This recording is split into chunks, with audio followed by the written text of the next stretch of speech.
Right. We've identified four primary, what we call homebody types, which are effectively personality types. There's the Astaire, named for Fred Astaire, who's more outgoing person who needs other people around them to feel happy. There's the Galileo, who would be a more technically oriented person who wants to know how things work. There would be the Nightingale, who would be the comforter, nurturer, who would be more related to organic living and healthful living.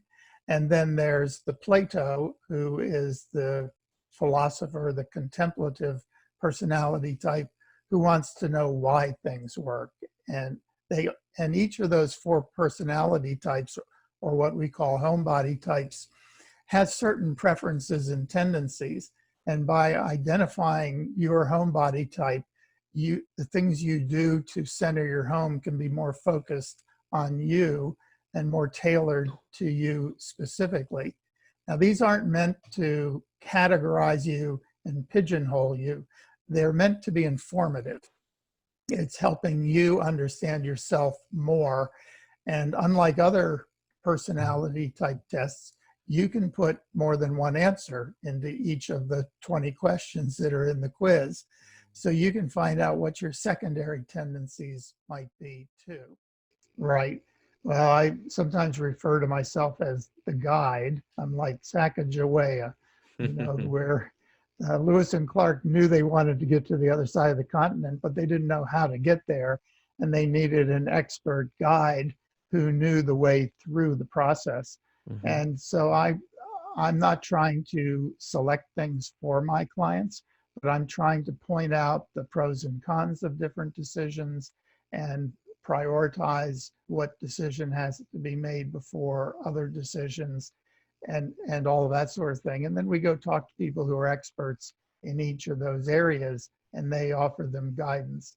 I have had clients who said, just give me 3 palettes of choices to pick from, because having 200 choices of tile is overwhelming. You don't know where to start. And sometimes that's helpful too. But usually, if you pick one thing that's critically important to you, material or colors or whatever, and you say, that's what I want to build everything around, other decisions will start to fall into place because they either agree with what you're trying to achieve or they don't.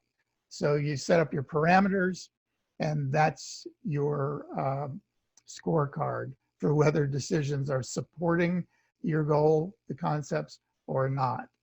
I find that that's really important in a lot of things, is to step back and determine, where the heck are you going? What are you trying to do? And then you'll know whether things are right or wrong. And if they don't support what you're trying to do, get rid of them.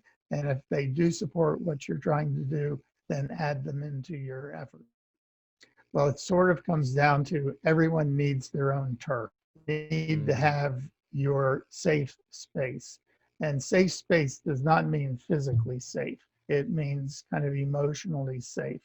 Our sense of security can have a lot to do with just how we feel, has mostly to do with how we feel, and not really physical security. So, if you think about it, young kids, they'll have their security blanket or their stuffed animal. And as soon as they're holding that, they are in their safe and secure place, no matter where they are.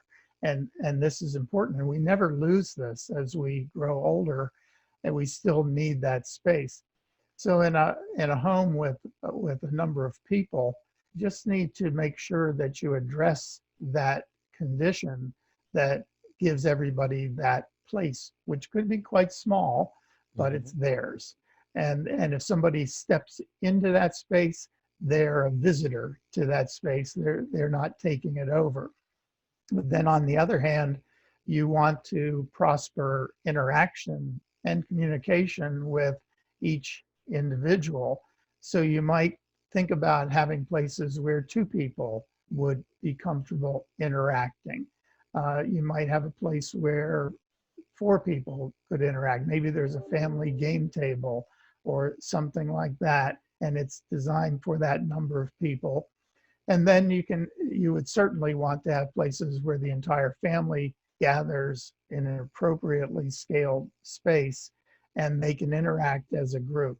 And, the dining table is usually a good spot for that Mm-hmm. at a prescribed time of day, and everybody gets together and touches base.